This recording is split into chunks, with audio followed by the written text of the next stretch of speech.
Magandang araw sa inyo mga sir. Ito share ko lang sa inyo itong gagawin ko na Bluetooth speaker ito.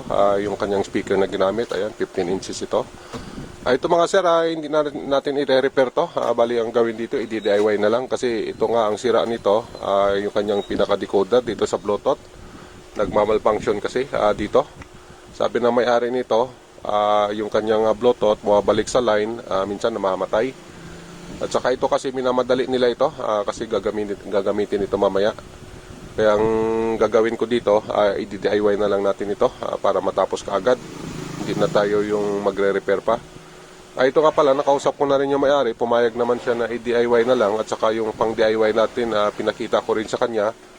Okay naman sa kanya. Satisfied naman siya dun sa tunog. Malakas naman daw. Kaya yun na lang ang gagawin natin. Ito mga sir, pakita ko lang yung original niya na ito. Ayan yung kanyang original, kinalas-kalas ko na. Ayan para kasi tinisting namin ito. Ginamit yung pamalit natin na Bluetooth speaker din, Bluetooth amplifier. Ito yung sa kanya, ayan.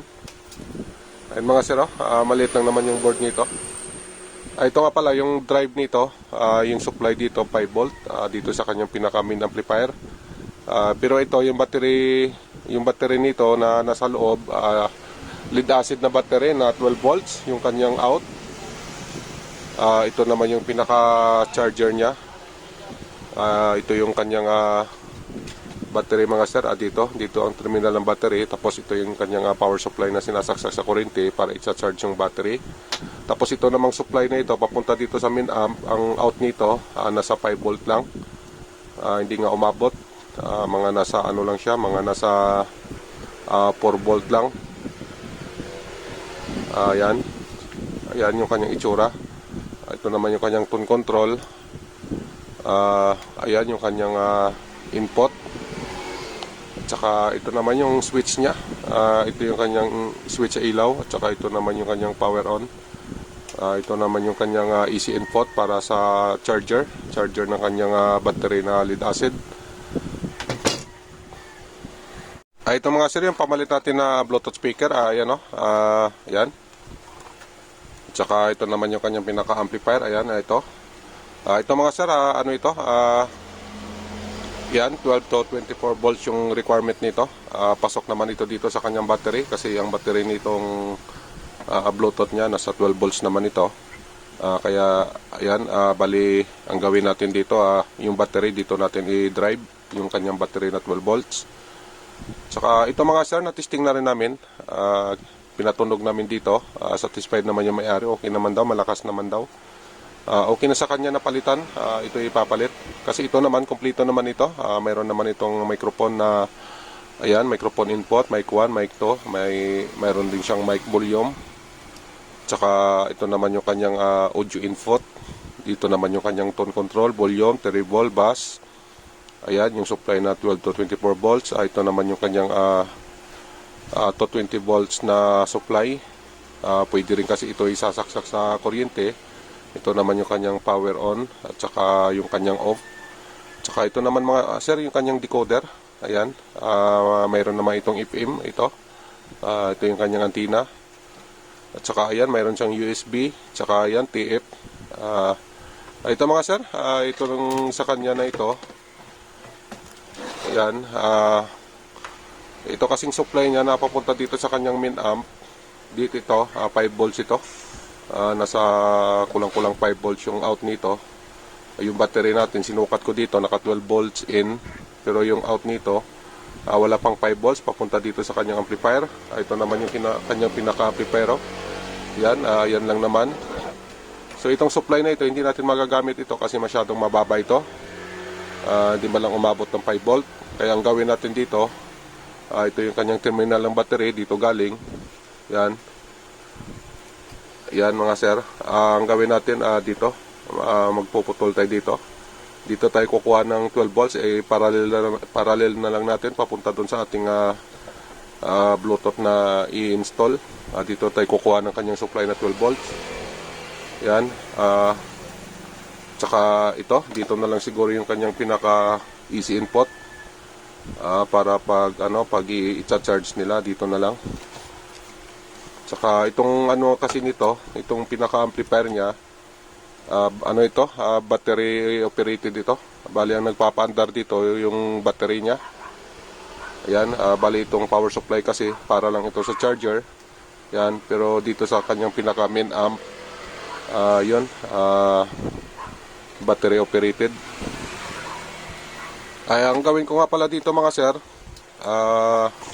yung magiging itsura nito, ganito na lang, ganon. Ganon yung gawin natin. Kasi dito kasi sa itaas, tingnan ko kung pwede natin mailagay dito, pero alanganin talaga. Dito mga sir, alanganin, hindi magkasya dito. Kaya ang gawin na lang natin, doon na lang.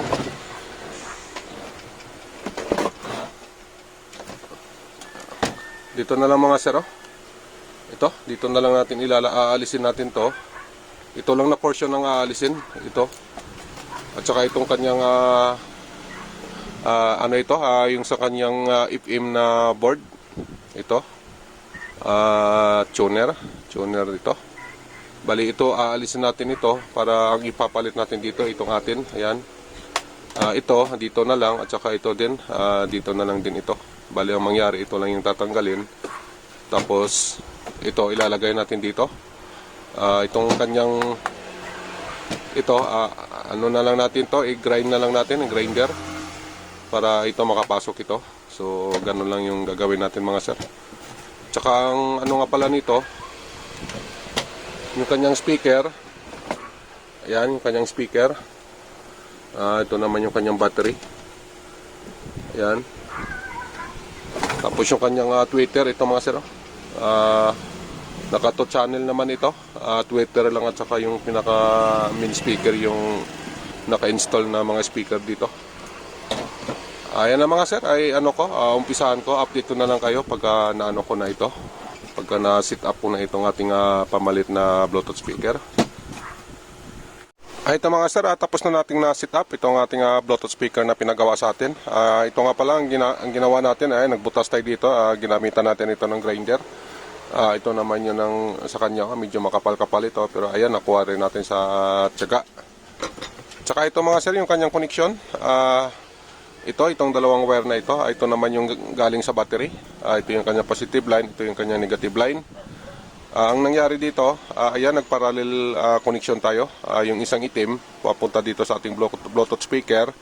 Tapos itong isang itim na ito papunta dito sa kanyang dating terminal, kasi ito dito sa magcha-charge. Tsaka itong kulay red naman natin, ayan, yung isang wire papunta rin dito sa dating yung terminal. At saka itong isang wire na ito, ayan, papunta dito sa switch. Ayan mga sir, dito dinaan natin dito sa switch. Ayan, tumago siya dito, papunta dito sa ating Bluetooth speaker na in-install. Bali, ito yung kanyang pinaka power on. Ito mga sir, hindi na natin inalis ito.